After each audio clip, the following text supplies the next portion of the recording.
This triple XL size vehicle is the upcoming MG Gloster. It's a rebadged Maxus D90 and it's over 5 meters in length, which means that it's longer than the Toyota Land Cruiser. So when this car launches in India, which is by Diwali 2020, it will be priced around rupees 45 to 50 lakh. Localization won't be all that much. So basically it's an image builder for MG, nothing else. You can say that it will be around 10 to 12 lakh rupees more expensive than the Fortuner and the Endeavour. This is the MG Hector Plus, and as the Plus badge signifies, it's 40 mm longer than the standard Hector, which means that it can accommodate a third row of seats. Rest, it's largely same to the Hector, but to differentiate it from the standard Hector, the Plus gets a slightly different front fascia, which actually makes it look much more elegant in my personal opinion. Few aesthetic changes aside, mechanically, the Hector Plus would remain largely similar to the Hector. It will launch by May or June, and it should cost about rupees 50,000 to 1 lakh rupees over the base Hector. What you see behind me is the upcoming Kia Sonet. And what exactly is the Sonet? It's a sub 4 meter compact SUV. Basically, it's the sister car of the Hyundai Venue. Even though the Sonet is the concept form right now, it looks fairly production ready, and the final production vehicle will look fairly similar to what you see here right now. Engine options would be the same as the Venue, 1.2 petrol, 1.4 turbo petrol, and most likely either a 1.4 diesel or a 1.5 litre diesel. Expect this car to launch pretty soon in India, most likely by the end of this year. Behind me is the all-new Kia Carnival, which has been launched in India at a very aggressive price tag of under rupees 25 lakhs. So this is a fairly large vehicle. Don't compare it to the Innova, it's much larger than the Innova. It can seat up to 9 people. On the engine front, it has a diesel engine, 2.2 litre, which produces around 200 horsepower, so it's quite powerful as well. It has all the creature comforts you can think of. The 6-seat version also comes with captain chairs. So overall, for executives looking for a comfortable car, a comfortable chauffeured MPV, or for large families looking for a luxurious MPV, the Kia Carnival is an ideal choice. It marks the beginning of an all-new segment in India. This segment is called the minivan segment in the US.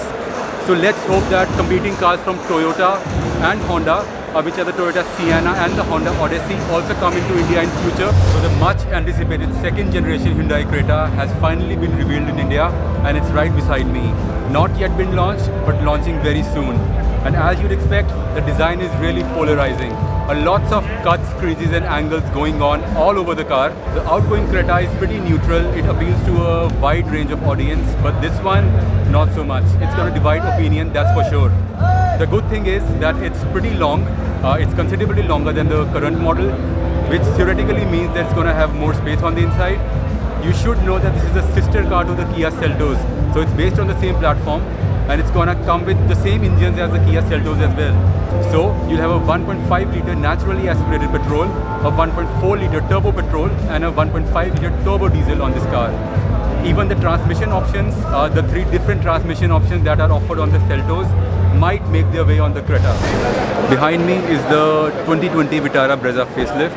Not yet been launched in India, but going to launch pretty soon. Cosmetically, the changes are pretty minor, limited to new bumpers, a new grille, and new LED patterns for headlamp and the tail lamp.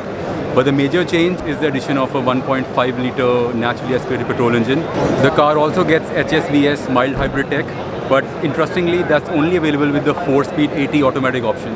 It gets a new 4-speed torque converter gearbox, and yeah, 4-speed does sound quite outdated, but it is how it is. The 5-speed manual version does not get the SHVS mild hybrid tech. The diesel engine is now discontinued, so it remains to be seen how the market reacts to it. The Vitara Brezza is the country's best-selling EV, but now that it's a petrol-only option, it would be interesting to see if the customers still continue to buy it in big numbers. So behind me is the Ignis facelift. It has just been launched in India. It gets some minor cosmetic tweaks in order to reinforce that pseudo SUV stance, but basically it's still a very tall boy jacked up hatchback. It is still positioned in between the Swift and the Baleno. As with the pre-facelift Ignis, the diesel engine has been permanently phased out. This is the BS6 S-Cross. No difference in the car aesthetically, but mechanically a major change. The diesel engine has now been phased out, just like the Brezza, and instead it gets a 1.5 litre naturally aspirated petrol engine with SHVS mild hybrid tech as standard. It's not yet launched in India, but it should launch before April, so the prices will be out pretty soon. Alright, so behind me is the Skoda Vision IN concept. It's the very first car to be based on the MQB A0 IN platform that's been custom made for India. It's a Creta-sized medium SUV, and we can expect it to launch in India by mid-2021. So still a bit far away. It's still in concept stage, so you can see certain flashy elements like that illuminated grille and that illuminated Skoda logo will obviously not make it to the production form. But overall, the production car would look more or less like this. The Octavia RS 245. It has been launched in India at rupees 36 lakhs. Only 200 units of this car would be imported to India. This is the last special edition of the current generation Octavia, which will be discontinued once the BS6 norms come into action. The all-new Octavia is expected to come in India around the Diwali time.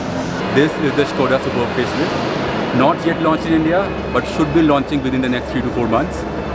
The biggest change, except for a few cosmetic tweaks with this car, is the addition of the new 2-liter TSI engine. The new engine is 190 PS, so it will replace the current 1.8-liter TSI engine.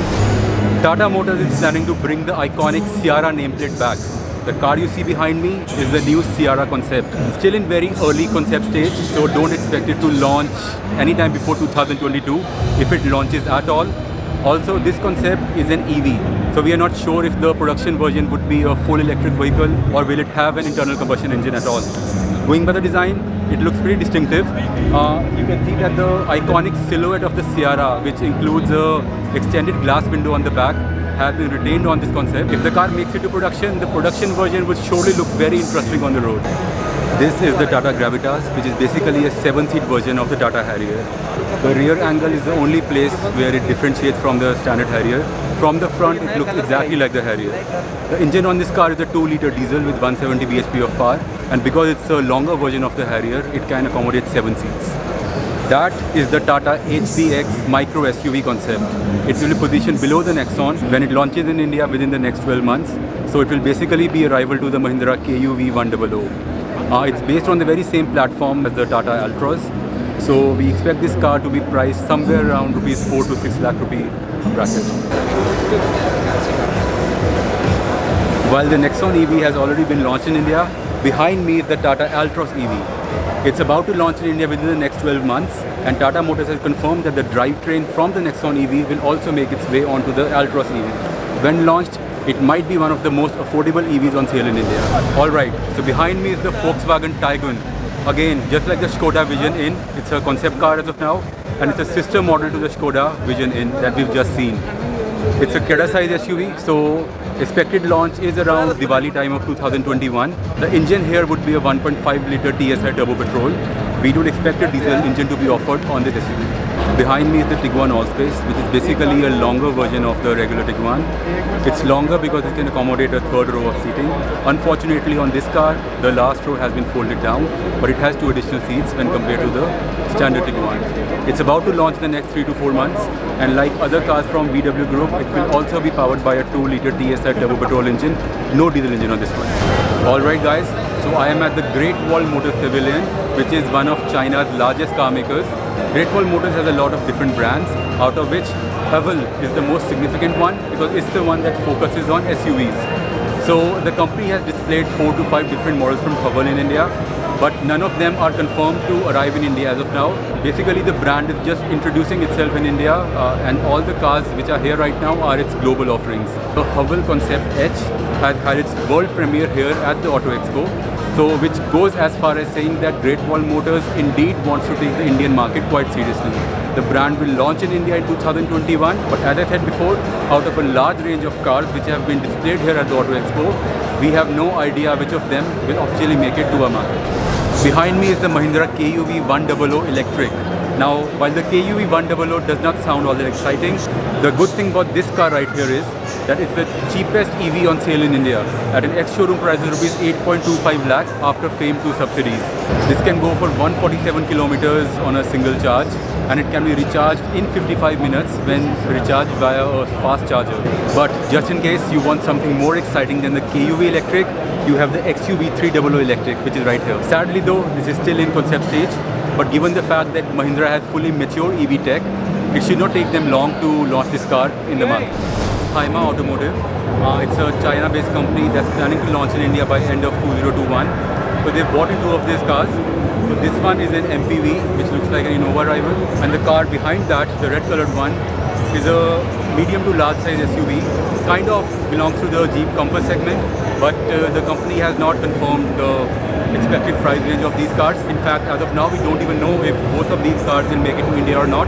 So the company is just collecting customer feedback, and based on that, they will decide which car to launch in India. Behind me is the next generation Mercedes-Benz A-Class. This is the A-Class sedan, and also it's not the standard A-Class, but it's the AMG version. It's been displayed in India for the very first time. We don't know when this car will launch, but sources say that Mercedes is planning to launch the A-Class in both sedan as well as in hatchback versions, the next generation one in India pretty soon. So let's hope for the best. Along with the next generation A-Class, Mercedes has also got the next generation GLA. And as you can see, as compared to the outgoing model, it looks a lot more SUV-ish. The present GLA looked more like a jacked up hatchback, but this one has that proper SUV stance. So quite an interesting design language here. Given the fact that the current GLA is quite a popular model in India, we should expect this car to launch in India pretty soon as well. Alright, so the hidden gem in Renault's stable is this Duster. Now, I know Duster isn't exciting at all and it's quite outdated. However, this one has a brand new 1.3-litre turbo petrol engine. Renault calls this engine as TCE 130, so which might signify that it's going to generate 130 PS of power. But Renault is not ready to disclose the power and torque figures of this engine. In any case, the engine is still more powerful than the current petrol engine that's offered on the Duster. So once the BS6 norms kick in, this car will be launched in India.